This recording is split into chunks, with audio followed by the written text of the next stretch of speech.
here today with Caitlin Starling.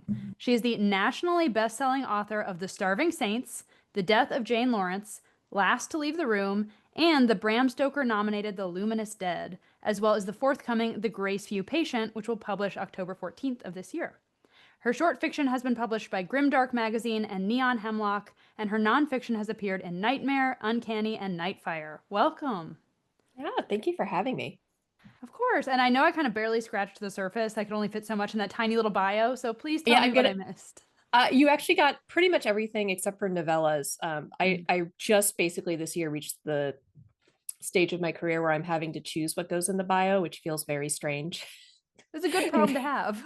yeah, so I guess aside from what you listed, I wrote a Vampire the Masquerade novella called Land of Milk and Honey, which is about vampire sheep farming in North Portland. That was part of the Cool. Walk Among Us anthology collection. There's also a piece by Cass Caw in there and by Genevieve Gornichek. And then I have two novellas with Neon Hemlock, which is a small queer press, Yellow Jessamine, which is botanical, plaguey, really Mm. moist horror, and The Oblivion Bride, which is my only non-horror thing that I have published, which is more of a science fantasy arranged marriage sapphic romance thing, um, Very cool. which is still very like sad and reflective, like most of my work. Just fewer monsters, no monsters, just weird magic. Love it. Also, I love the idea of moist horror. That should really be more of a thing. That's awesome. Yeah, it's like I had I used to be, or I guess I still am, a really big fan of the game Dishonored, where it's basically raining 90% of the game. And so when I wrote that novella, I'm like, yep, it's just raining the whole book. It's the wet season. It's just damp. Ugh, ugh.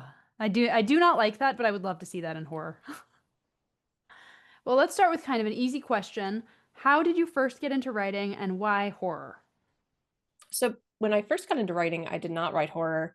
I got into writing via Sailor Moon fan fiction when I was like 8. But I got serious about it when I was maybe in my very early teens from role playing websites or websites with role playing communities on them, like Neopets initially, then Gaia Online. And eventually I was mostly role playing with just close friends of mine, just one on one. But paragraph style role playing. Some of my characters in my books are actually extracted from characters that I developed as a teenager. Evelyn and Yellow Jessamine being one of them, which is why she is incredibly uh, angsty edgelordy. And it was very fun to go back to writing that because I like to think that my characters are a little bit more balanced these days, but it was fun to just do the full black veil angsty depression stuff. But I kept writing. I did National Novel Writing Month a lot when I was a teenager. Then I got to college and I went, there is absolutely no way that I will ever be successful. Like I will never get anything published. Like the chances of that are so slim, and I could definitely not make Mhm. money off of it. So that's not a real career choice. So I started writing fan fiction instead and pursued other stuff. Cut to after college, and due to some spite, I wanted to see if I could still write an original thing. I wrote what became The Luminous Dead, and it not only found an agent, it also sold. It is still printing. I think we're going back for our 10th printing in August. It's been like a slow and steady one. And yeah, that I've been writing ever since. Awesome. Well, what is your writing process like? Are you a plotter? Are you a pantser? Do you love editing? Do you hate editing? What's that like for you? I am mostly a plotter, although maybe not in as much detail as some people who call themselves plotter do or plotters do. I generally start with an like a basic 3 act structure just so that I don't miss anything. There's a very funny story about writing The Graceview Patient where I wrote a synopsis instead of writing a an outline. And when I write outlines, I know roughly how many words my chapters are. Mhm. So I have a bullet point list of the minimum numbers of chapters I need to hit like my target word count. And then I have to fill those in and then hopefully add more to it. But I did not do that with The Graceview Patient, and I sold it on or it was an option book that I submitted a proposal for to my editor, and he bought it off of that. So then I went and just turned that synopsis into my Scrivener file, and I was writing, and I was like, wow, I kind of just started the second act, but like the second act is almost done. That seems weird. And then I actually put it in like a bulleted list, and I realized I had yada yada yada the entire second act. And I had to go, luckily I was able to go back in and build it out into like an actual story. But it's very easy in synopses to like, for the, especially the middle part of a book, to be like, well, this is where they start and this is where they end up. And there's some stuff like atmospherically that goes on in here. And you just don't remember that that actually has to cover like 20,000 words. Mhm. um, but generally speaking, yeah, I do an outline where I've now, after that, I now make myself do the bullet point outline. Sometimes I go as far as to do a color coded spreadsheet, but that is very rare. Uh, and largely my outlining is I do it sort of out of order. I know usually how I'm starting the book. I have a pretty decent idea of some major set pieces and an okay idea of the end. And I put those roughly where they go in the outline with a lot of space in between them. And then I start trying to find ways to get from point A to point D that are interesting. And I sort of build out non-linearly from there and fill everything in. Depending on the book, sometimes I do leave gaps with, or things that are just like, you need to get to this emotional beat in this chapter, however you decide to do it. And while I'm writing, I will also go and change my outline ahead of where I'm writing as I discover stuff as I'm writing. So I don't stick to my outline strictly. And I'm always on like the lookout for, okay, as I'm writing this, do I get like a weird, okay, something about my plan up ahead of this is no longer making sense, but what is it? I need to put my finger on it. And then I just approach it as a problem solving exercise of what's not working, where does it need to end, what are all the ways I could get there, just to get like some off the wall ideas out there. Sometimes the off the wall ideas are the ones that work and they stick. Yeah. And other than that, I have a 3-year-old. And so I try and compress my actual writing time to as short as I can make it. Which is not as short as it used to be. But my most recent book that I drafted, I took about 6 to 8 weeks to draft, because the longer that I draft, the longer I am not the primary parent. And so we try and shift it so that, I, within reason, try and just focus on the book and then put it away. And then I come back later and edit it. On the editing front, I always dread editing and think I don't like it. But once I'm in it, it's really fun because it's very powerful to be like, oh, I can see this problem and look, I can fix it.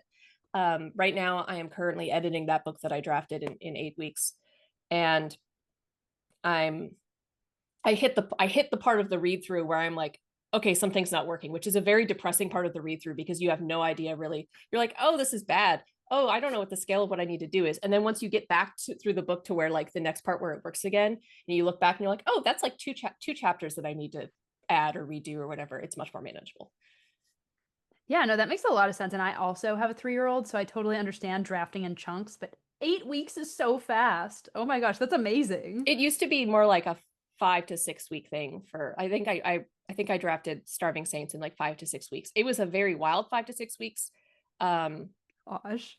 I also had a miscarriage like at the Mhm. beginning of that.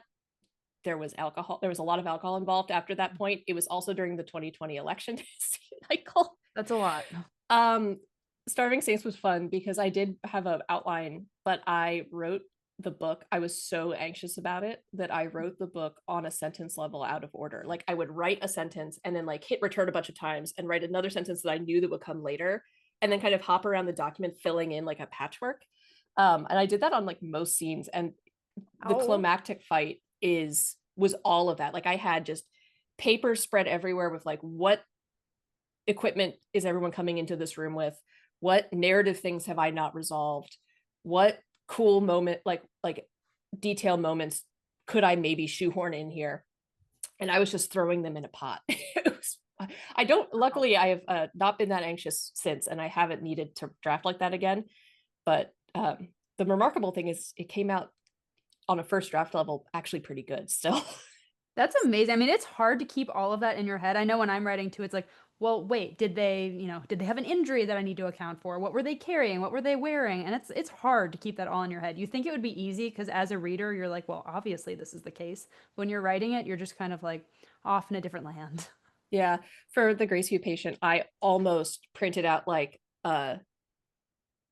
those sheets where they have like the front and back view of a body and then Hmm. an area for notes. And I almost did that to track her symptoms and injuries from chapter to chapter. I ended up doing it in Oh. a spreadsheet instead that also tracked like, so the Graceview patient is set in a contemporary hospital, and the main character is a patient going through an experimental trial and having problems that may be because of her medication or maybe because something terrible is living inside the hospital. And periodically you get her like hospital room whiteboard at the start of a chapter. So the spreadsheet started to make sure that like the dates that I was mentioning made sense or intentionally didn't make sense, and like where her pain meds were and who had been on shift to make sure that the nursing shift schedule, because the nursing shift schedule is plot relevant, made sense. And then I also started tracking like, okay, so I mentioned that she had a fever in this chapter, she has this injury here. And the spreadsheet was perhaps less fun than doing the little printout chart, but more effective tracking That's everything. awesome. It's always so interesting to hear about like the level of detail that goes into a book and everything you have to keep, track of. The spreadsheet idea, I might have to try that because when I edit, sometimes I'll just like take notes over here and take notes over there and just try and keep track of everything, but it is hard. Spreadsheets are really handy for keeping track of timelines and how much time has passed. So you don't have like a set of chapters that all take place in like one night. And it turns out it would have taken like 60 hours for everything to happen. Hmm. I learned to do that actually back in my role playing days. I had a partner that I used to write with who we had multiple intersecting plot lines going on with different characters. And depending on the day, we would just write up with the characters that we were in the mood to write with. But we needed to know when they were available to like cross over and have larger scenes. Like we weren't ever intending to turn it into a book, but we were treating it kind of like it was a story that other people would read, even though we never intended for that to happen. Um, and I don't think I had a spreadsheet at the time. I think I was literally writing it in like Notepad or something. But I had like at a certain like day zero where we um zeroed everything out and made sure everything was lined up. And then I would track like on this day, this thing happened on story A, this thing happened on story B. So we could also see how long ago things had happened for the day we were playing on. Useful skill. A lot of my writing skills came from doing role playing, because there are like two things, but beside that, there were two other things. One, it's a great way to trick yourself into writing a lot of words. Like if I had been writing with the intent of getting published, I don't think I would have gotten several million words of practice in before I started trying to publish, right? Wow. It helps. Yeah. Fan fiction also racks up the word count too. But the other thing, and fan fiction does this a little bit too, but with role playing, it's even more immediate. You are writing to get an emotional reaction from the person that you're playing with. And like you're trying to provoke creativity in the other person, and it's a collaborative process.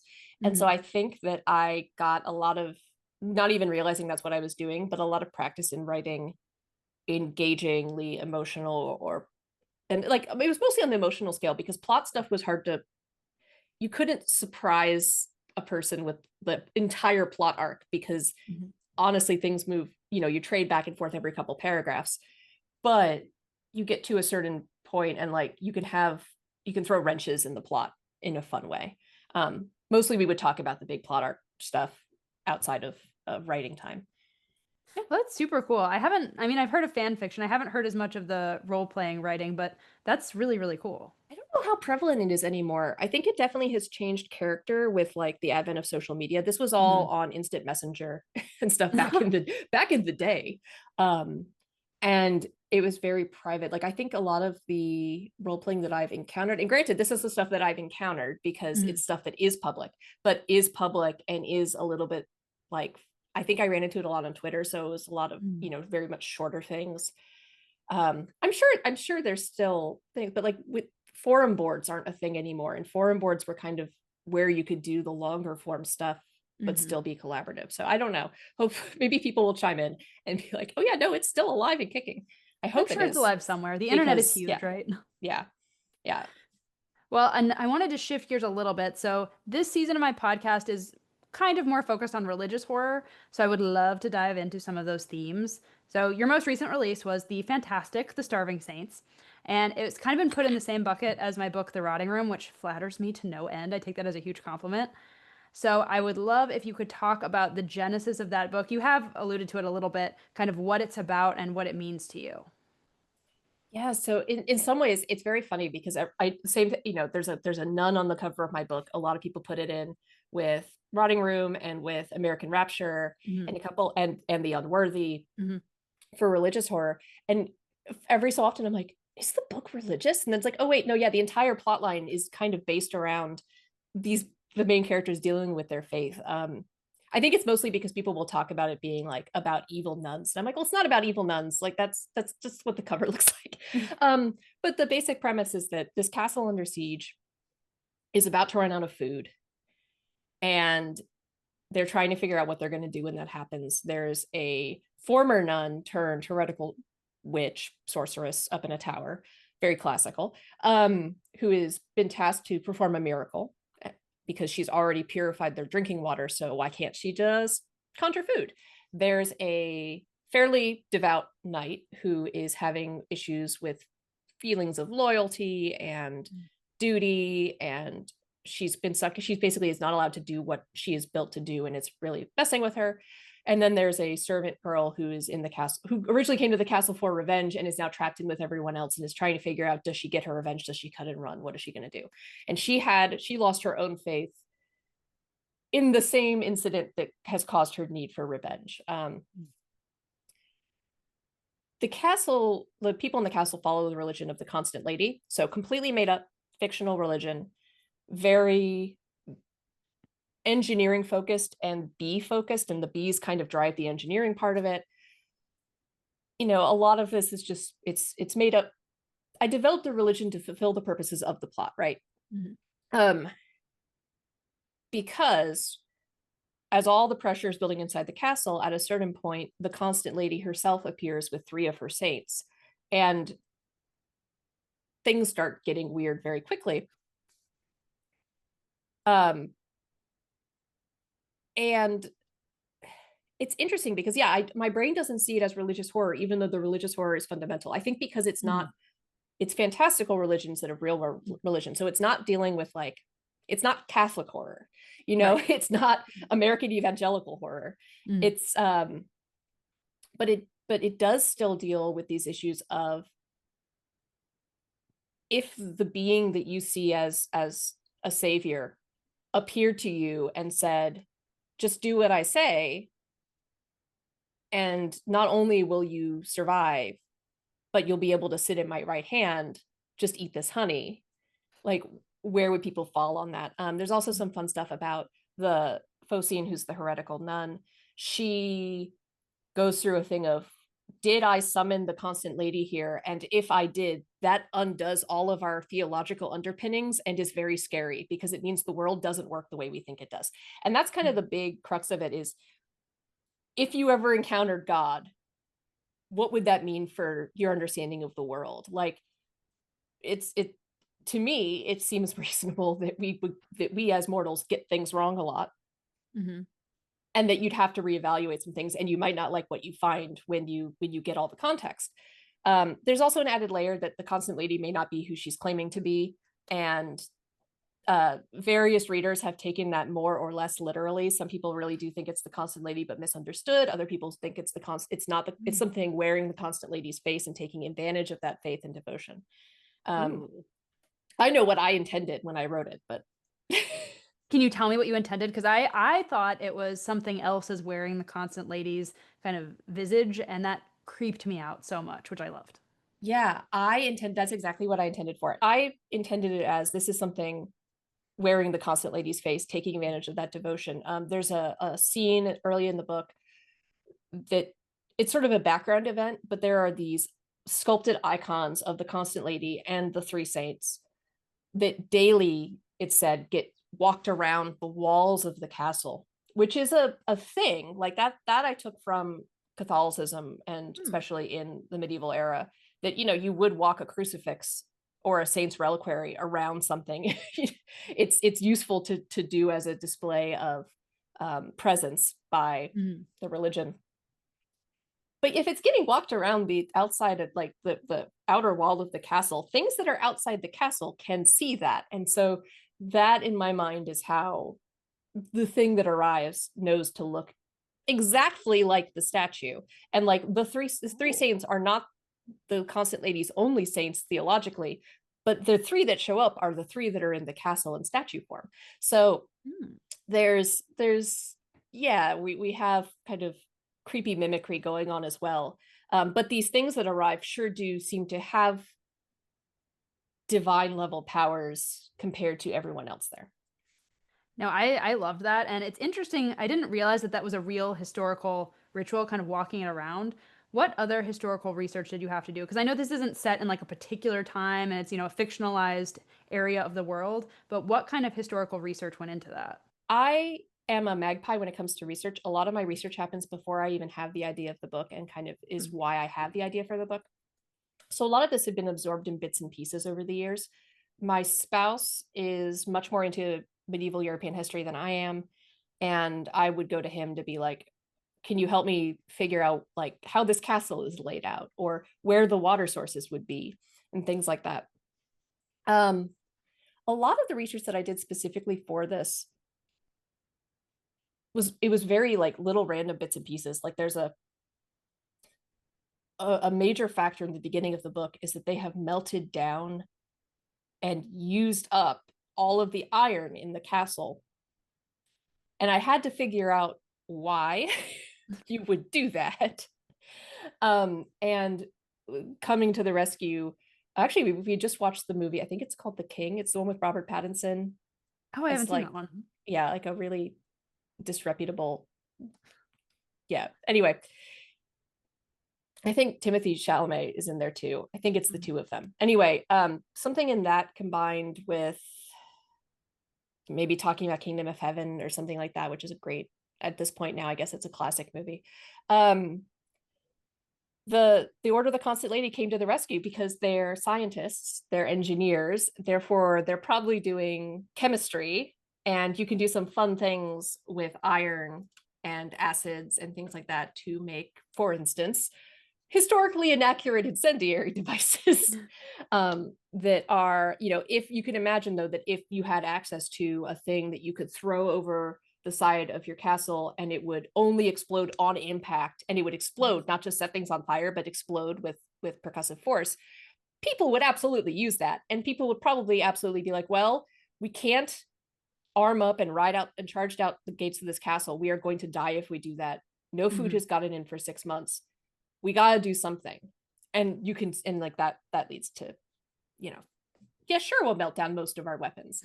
That's great. Religious horror has been really popular the last couple of years in movies and in books. And I'm curious if you have some thoughts as to why people are really drawn to religious horror, especially lately.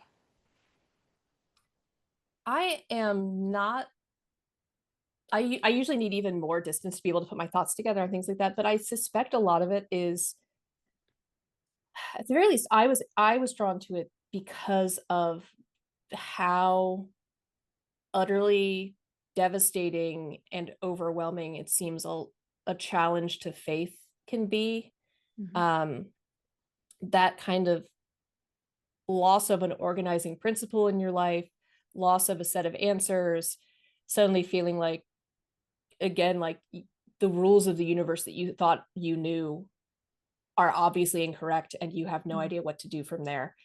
I'm pretty sure that you could tie that to current events and sort of the seemingly increasingly fracturing sense of like a shared understanding of reality Mhm. in the world. Yeah. Um, I would guess that there's something there. I'm not a sociologist, but I think that at least some of that is there. I'm working on another book that is related to Starving Saints, and I've there's another nun in that book, and it's going to be coming at it from a different angle on the same religion and in the wake of what happens in the Starving Saints.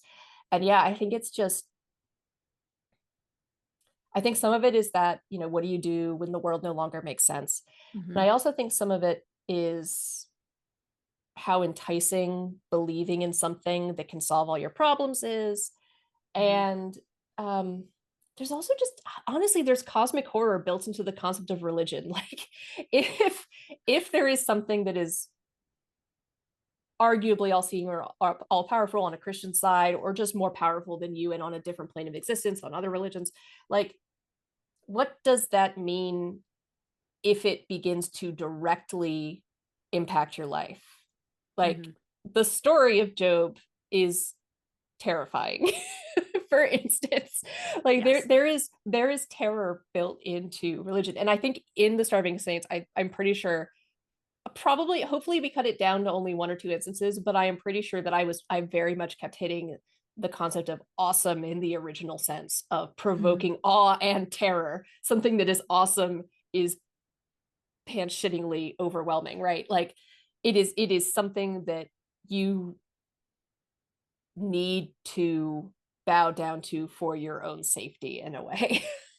Totally. And I think there's also that idea of the push pull of somebody, I put my faith in something or in some order. This is what they're telling me to do, but this is what I feel is right. And kind of navigating that, like I said, the push pull of what do I do when Yeah. my own beliefs don't agree with what people are telling me to do. Yeah. Well, you mentioned cosmic horror. We talked about religious horror. There are so many subgenres. How would you kind of classify your books if you had to? If I had to put them all in the same category, I think I would say that they're all in some way psychological horror, Mm, claustrophobic, particularly psychological horror. The actual like it's the distinction between uh structure genre mhm, versus context genre. mhm, Because there are kind of two styles of genre that exist in the world, right? There's like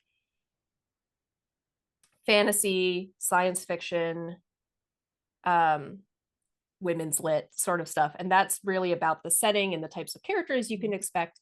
And then there's the structural stuff, like literary fiction, I feel like is almost a structural category. Romance is a structural category. Horror is a structural category. Thriller, mystery. Those are all about how the story itself and the plot is set up. So most of my stuff, all of my stuff except for The Oblivion Bride, is horror. And then I play with the contextual genre of it. So some of my stuff is science fiction horror, some of it is traditional like Victorian Gothic horror, some of it's like The Grace You Patient I consider hospital Gothic horror. It's a contemporary book, but I tried to pull through Gothic structural and contextual things. Gothic is one of those things where is it contextual or is it structural? And I think the mhm, argument is the structure to me is more important than the aesthetics. mhm, And some people are see it the opposite of that. The aesthetics take precedence over the structural. Um, the Starving Saints in particular is definitely like heavy focus fantasy horror. mhm. The horror is approachable and understandable, even if you're not a fantasy fan, but it comes directly out of the fantasy setting that it's in. And it's important to grapple with the world building to fully understand it as opposed to the fantasy world building just being set dressing of like, okay, they're wearing Mhm. armor. It's like, okay, no, you have to kind of follow through the logic of their religion and of their social structure to be Mhm. able to fully see how the plot's working. Sure. I mean, just in your books alone, you've got besieged castles, kind of historical fantasy, you've got alien caves, you've got haunted hospitals. I mean, this is something I struggle with too. Are you ever concerned about your books being too different from one another for the reader base that you've built? Occasionally, and this was a discussion that we had with my editors at various Mhm. points. Um, I am personally almost afraid of writing books that are similar in terms of genre to each other Mm. because I'm worried I wouldn't differentiate them enough. I feel like there's a part of me that even though I understand that readers love to get similar but different from their Hmm. authors, my brain is always like, no, no, you have to be super distinct or else you're just doing the same thing again and people will notice it's just the same thing again. But then if I look at it at like a conceptual level, I'm still doing roughly the same thing in most of my books. There are terrible lesbians. There's some kind of unreliability with the narrator's perception Hmm. of reality or memory or both. They're isolated, usually trapped in a place, and I tend to get way too into the details of logistics. I can't stop it. Um, so now that I've like managed to now that I have four books out and a fifth coming out in 2 months, which is terrifying to think about. Um, I've kind of I think I've gotten over the hump of establishing, okay, it's a Caitlin Starling book. You can Hmm. come in at any entry point based on what you're already interested in. If you're into fantasy, Starving Saints is a great intro. If you're more into sci-fi, Luminous Dead's great. If you really love Jane Eyre, try Death of Jane Lawrence. But once you've read one, you can sort of look at another one and know what you're going to get in terms of style of storytelling, but also Mm. be able to be like, oh, but the flavor is going to be different. That sounds great. Which is, it's a bit of a risk to begin with, but I think it's fun now. It's interesting seeing who picks up my one book and then picks up the rest of them and likes all of them versus who picks up one and then reads another one is like, this is not what I signed up for. Right. I mean, that's an interesting problem to have. But I mean, I know for me, it's like I write what I need to write. We're Yeah, not like writing to market. We're just thinking this is the story that came to me, and that's what I'm going to exactly. Yeah. write. So, That's what fuels you to kind of write all of these different stories? my writing process tends to start with like a scenario. Hmm. So Starving Saints started with a castle under siege, food's running out, something shows up and starts making bargains with people. Okay, well, that has to be fantasy because it's either has to be historical or it has to be historical flavored fantasy because of certain things in that scenario. Um, I don't the I tend to start on a scenario level and then see what is required to make it work. Hmm. Um, which is kind of to say that they show up semi fully formed. Grace View Patient, I came up with the concept because I knew I've always been into not only medical stuff, but like medical structural stuff. Hmm. And I had just had a child and had I went into labor a month early suddenly. And, I ended up being in the hospital for 5 days and needed 2 blood transfusions. And my kid was in the NICU and it was all fine. Like, and it's like, it is definitely like the makings of like a birth trauma story, but that was Hmm. not my experience of it. It was, and I think some of that's because I am familiar with hospitals and don't have a ton of negative associations with them personally. So I could understand more or less what was going on and be like, Hmm. okay, we're trying to solve X problem. This solution may or may not work. Let's see what happens. But I came out of that. I also had really great nurses who were able to explain a Hmm. lot of stuff that was happening. So, and it's a very weird experience, as anyone who has birthed a child can tell you. It's very I had an IV blow. We didn't catch it at first, and I looked and I had this big bubble under my skin where fluid had built up and Oh my had very gosh. weird bruises for things. There was also like to get to the NICU at the hospital we were at, you went into this empty hallway. Like it was a wing of the hospital that had been partially like decommissioned for the time being. Like it was clean and it Hmm. was safe, but like there was nobody in it. It was not being used. And you would walk to the end, you would get buzzed in at the first door by the receptionist. You'd go into this empty hallway, you'd walk to the end of the hallway, and you would buzz in and they let you into the NICU. On the way out, you would go into the empty hallway, and then to buzz in at the receptionist desk to get out to the main hall, you would just pick up a red phone that was on the wall and the door would just open. But it was still someone who had to push it. It wasn't like the phone was connected to the door. You didn't talk to anyone though. You just picked up this phone and in this darkened hallway, and then the door opened. And just That's things like creepy. that. Things like that. Yeah. It was like, I want to write a book set in a modern hospital, but I don't want the nurses and the doctors to be evil. Like, I don't want this Hmm. to be scary healthcare workers. Like, Interesting. obviously, the nurses end up becoming an antagonistic force for our main character, but that's because she's trying to do some potentially really stupid stuff. Like, she is acting in a reasonable manner if what she believes is true, but what she believes to be true may not be true. Like, I have a nurse friend who I consulted on this book, and like, there was a point where I needed to figure out if you could set up a person to person blood transfusion with what is normally like in a supply drawer in a hospital room. And I texted her this. I'm like, I want to be fully clear. This will have bad consequences for the character doing it. I am not claiming that she is like, this is not Mad Max where it just works. Like, she is the patient from hell, but can she do it? How would she do it? Luckily, my nurse friend is also a writer, so she was totally down with all of this. But um, yeah, like there are certain things like I'll start with a little seed, I'll build it out, and I'll figure out what needs to go there. Like I had to figure out not that it was super hard, but when I started writing The Death of Jane Lawrence, I had to figure out how to write in like a Victorian pastiche style, because if you don't get the voice right, it doesn't feel like a Victorian Gothic anymore. Just Sure. picking up little tiny skills of doing stuff. I got a vampire book coming out next year that started from the concept of what if breastfeeding vampires. Oh, that's and really and I awesome. actually I had a different book on contract, and I just emailed my editor. I'm like, breastfeeding vampires? Yes, no. And he's like, can we get on a call about this? But after the call, he's like, absolutely, you're doing that one next. And now that's the one that I'm currently editing. Um, Oh, that sounds awesome. yeah, it's a lot of fun, but it was another thing of like having to figure out how to write the book to get to that core idea that I wanted. Like, what kind of Mhm. plot line does that generate? And it's an interesting book, because on the one hand, it's a very domestic book. It's about what is variant on traditional, standard vampiric biology, but that you have to feed a new vampire for 3 years or so as it goes through a longer term transformation from human to full vampire. And some vampire, and like already, like vampires are selfish monsters, right? 3 years is a long time to have to hunt for somebody else.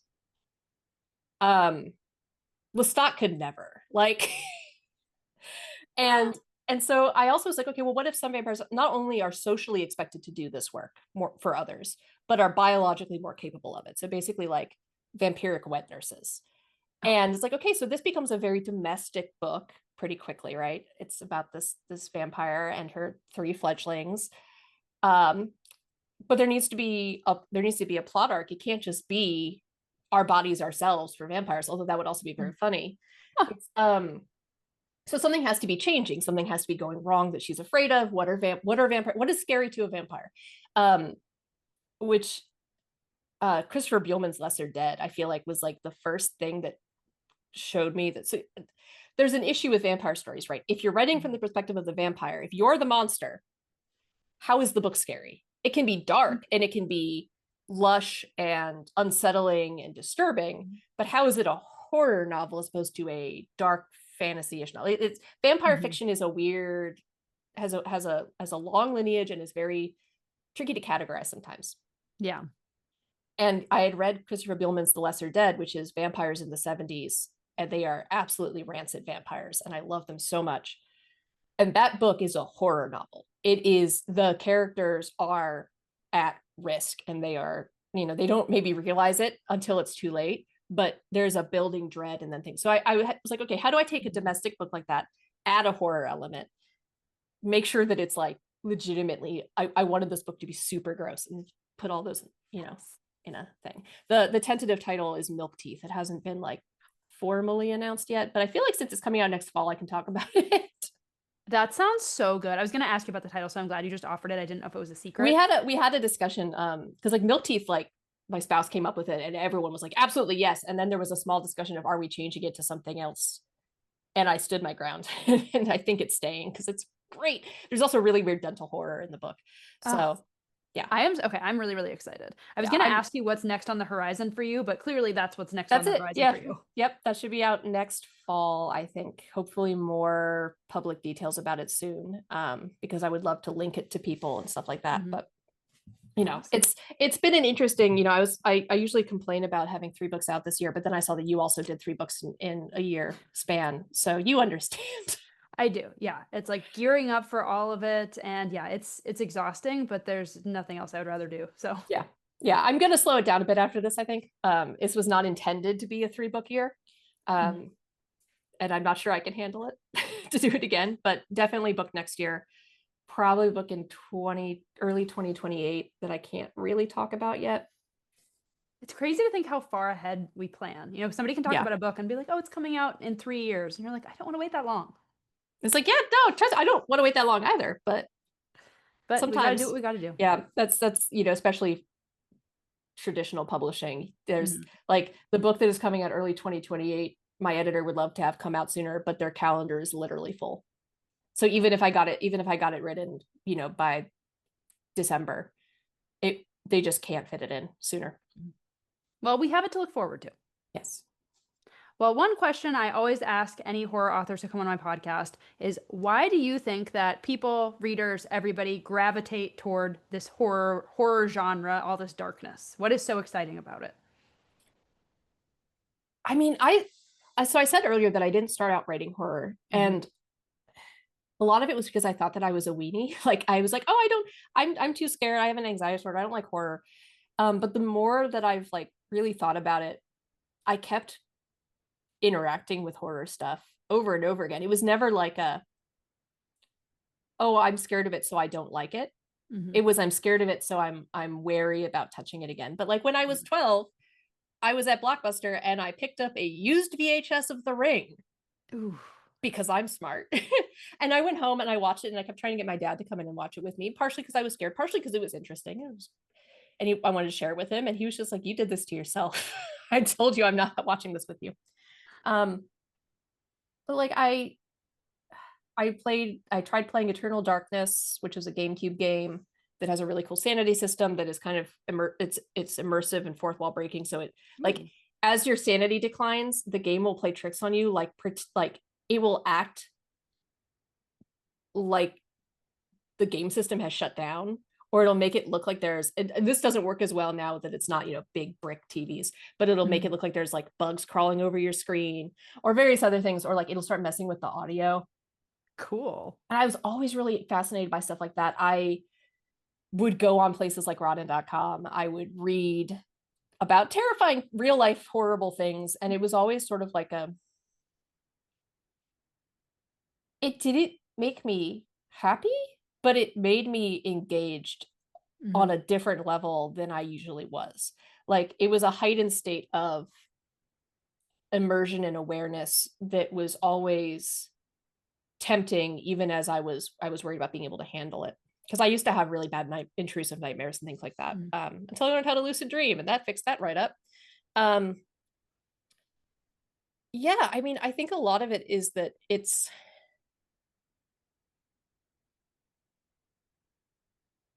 and you'll notice like I never really got in. I was never a slashers person or like Hmm.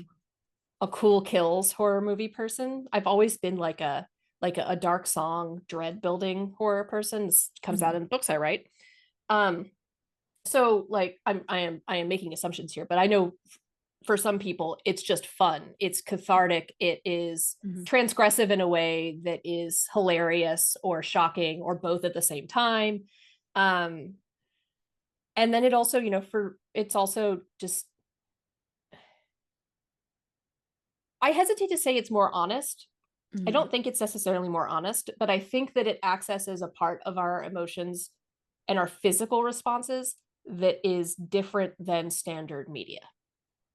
Yeah, And no, there's I also 100% yeah, agree with and because that. there's also like the whole thing of people like constantly trying to chase, can I find something that freaks me out even more than the last thing? Hmm. And it's interesting, like I sometimes like lurk on our horror lit, and it's interesting when people, because there's threads about that all the time, like what's the most extreme, what's the most terrifying screwed up book you've ever read, and in the comments there's always like, oh yeah, I used to try and track that down and then I ran into XYZ and I wish I hadn't, Mm. and I'm done. Like I have to like that. I found my limit, and now I have backed away from it because that is never leaving my brain. Mostly, it seems to be things that are too close to reality, Mm. and are Yeah. like it's like when people are like, I on the old school internet of like, kept trying to chase like, well, I saw two girls one cup or whatever, but then I saw three guys one hammer, which if you don't know is a guy being beaten to death. Oh my Yeah, gosh. it's bad. I've not seen it. I have read about it, however, and a lot of people who have watched that video have been like, man, I wish I had never done that. Same Yeah, I thing will with never do that. people seeking out like cartel beheading videos, things like that of Ugh. you're trying to, yeah, there's this, some people have a drive Mm. to see how far they can go on that. And I have a little bit of it, but it's reserved for written things. Visual Hmm. things I'm actually way too sensitive to watch. Except for surgical videos. I can watch surgical videos. Those are fine. Um, Crazy. I could not do that. I think surgical videos because they're consensual, right? Yeah, Like yeah. like that is a person who is getting a procedure they consented to or a procedure that is life-saving in some way. Like I don't think I could watch like a medical torture video. That would be Mhm. terrifying. Um, but it's context, right? So, Yeah. but yeah, like I would go and read like the TV tropes page for a Serbian film, but I would Mm, never watch the movie a Serbian film, if that makes no, sense. no, that makes Um, total sense. yeah, and I think the types of horror that people gravitate to is like what sensation they're seeking to experience, whether it's Mhm, that horror and affront and disgust, or that catharsis, or mhm, that transgressive, like makes you laugh because what else can you do in that moment? Like I think that is to a large extent why there are so many really awesome subgenres for in the sure. It's just overarching so genre. broad. There's something Yeah, there for everybody, I honestly think. yeah. Well, just want to wrap up here a little bit. So I know that many authors, myself included, look at your career and think, I want to be like that. So do you have any advice for authors who want to have a career like yours? Um, a lot of my career comes down to my agent, who is my agent is Caitlin McDonald, and she has never told me to be more commercial. She has never told me to write to market. She has instead, like when I was writing The Starving Saints, I went, I think this is going to be like a lesbian throuple.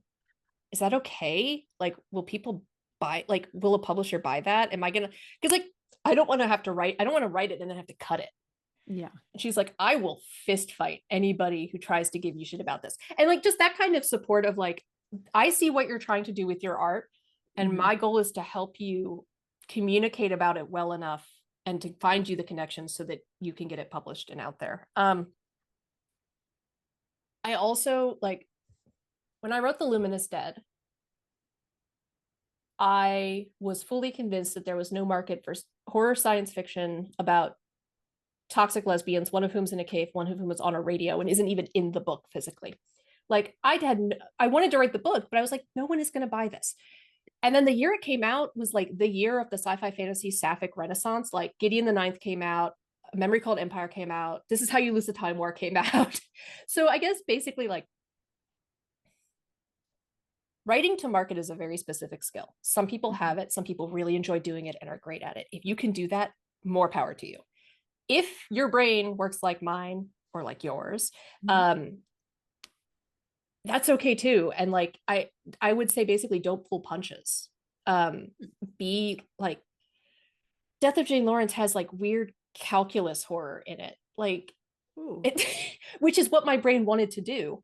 And uh, like it's hard because I know that I've also gotten lucky. Like the fact that The Luminous Dead sold at the time that it did, so that it came out in 2019, is a big deal of why I was able to sell other books, right? Hmm. And you can't control that part. Right. But I do think that, yeah, knowing what you want to write, Mhm. pulling that off in a way like, and I always recommend having writing outlets that are not for publication so you can get the practice in without all the pressure, because I think the pressure can really kill a lot of people's motivation. Mhm. And then finding someone, whether it's an agent or just a really close friend who can beta read for you, or a cover artist who you really like working with, whatever it is, having someone in your corner that knows what you're trying to do and wants to help you do it better, Mhm. is just, yeah, really important. Awesome advice. Well, thank you so much. This has been awesome. Where can people find you and keep up with you and your work? I am most active on Instagram, which feels really weird because I am not an Instagram person. I can promise you no reels, no weird like trend videos, like hate video. But I'm at author C Starling on Instagram. I'm also on Blue Sky at CaitlinStarling.com. CaitlinStarling.com also is my website that I keep mostly updated so you can see upcoming events or upcoming publications. And I technically have a newsletter. If you sign up for the newsletter, you will probably get, you know, an email on publication day and maybe two other emails the rest of the year. It's pretty chill. Awesome. Well, thank you so much again. Yeah, thank you for having me. Of course.